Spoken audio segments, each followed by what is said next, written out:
जलाधारी LED पर जितने लोग देख रहे हैं वो एलईडी पर स्मरण करेंगे, जितने लोग आस्था चैनल पर देख रहे हैं वो आस्था चैनल पर देखेंगे।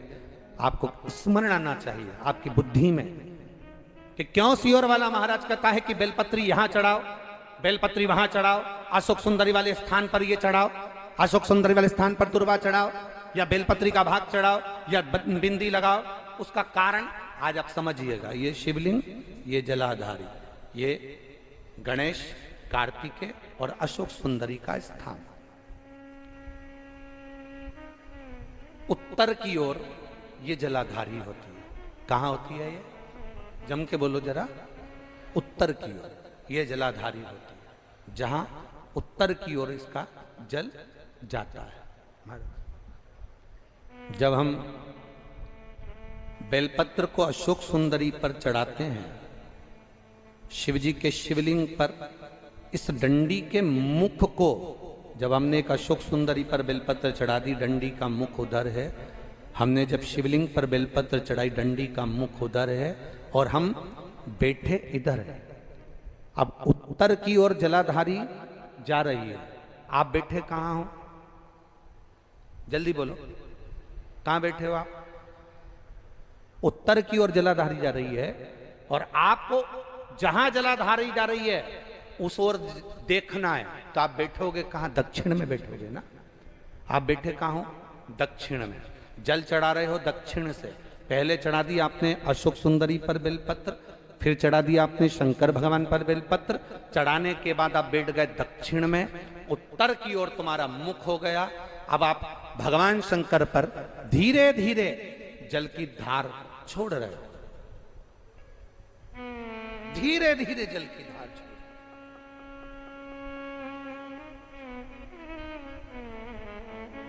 अब जब आप धीरे धीरे जल की धार छोड़ रहे हो, अपने मन की कामना कर कर, जब भगवान शंकर को आप जल की धार दे रहे हो, अपने मन की कामना कह रहे हो, तब भगवान देवाधिदेव महादेव अपने तीसरे नेत्र से अशोक सुंदरी को निहार कर उस जल में फल प्रदान कर कर, जब हम जल को झेल कर आचमन करते हैं या रोग मुक्ति के लिए या कोई व्यापार वृद्धि के लिए उस जल को लेकर जाते हैं, तो देवाधिदेव महादेव का तीसरे नेत्र का तेज हमें प्राप्त हो जाता है, जिससे हमारा रोग भी समाप्त होता है और हमारा कार्य भी सफल होता है।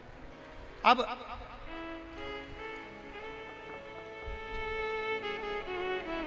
उनके तीसरे नेत्र का तेज हमें चाहिए।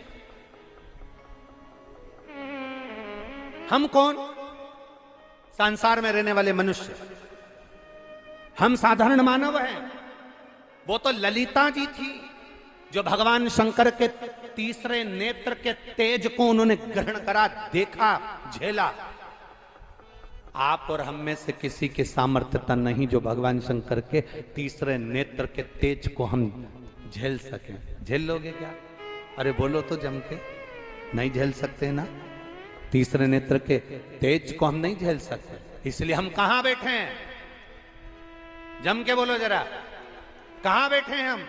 दक्षिण में।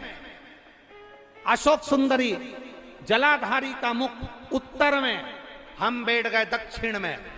जब भगवान का तीसरा नेत्र हमारे जल चढ़ाते समय, बाबा मेरा बेटा नौकरी की तैयारी कर रहा है, बाबा व्यापार तकलीफ दे रहा है, बाबा बहुत दुखी हूं, धीरे धीरे शंकर को जल समर्पित किया। थोड़ी सी कटोरी हमने जलाधारी के सामने लगा रखी है, उसमें बाबा का चढ़ा हुआ जल बह रहा है। तीसरा नेत्र जब अशोक सुंदरी को देखे, बाप अपनी बेटी को देखेगा, चल जाएगा। बाप की दृष्टि अपनी पुत्री पर पड़ेगी तो पुत्री भी निवेदन करेगी, और वो जल जब पड़ा, नेत्र की दृष्टि जब पड़ी अशोक सुंदरी पर, चढ़ा हुआ जल जब नीचे की ओर जाता है, अशोक सुंदरी से लगता हुआ हमारी कटोरी में, पात्र में आता है, उस जल को जब हम झेल कर पीते हैं या घर लेकर जाते हैं, लोग पूछते हैं शिवजी पे चढ़े हुए जल से रोग कैसे मिटता है? उसका कारण केवल एक है, शंकर का तीसरा नेत्र अपने भक्तों के लिए नित्य प्रति हर पल तैयारी में खुलता है। ऐसा नहीं कि बंद रहता।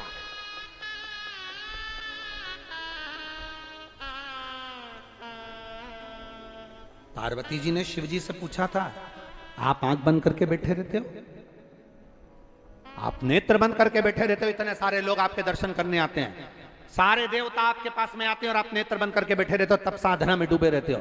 पार्वती जी ने प्रश्न किया था, बाबा आप नेत्र क्यों नहीं खोलते? शंकर भगवान कहते हैं, पार्वती मेरे नेत्र खुलते हैं जब भक्त अपने दिल की बात मेरे सम्मुख में आकर कहता है। एक नेत्र नहीं, दो नेत्र नहीं, अपने भक्त के दुख को मिटाने के लिए शिव जी कहते हैं मैं तीनों नेत्र खोल लेता हूं।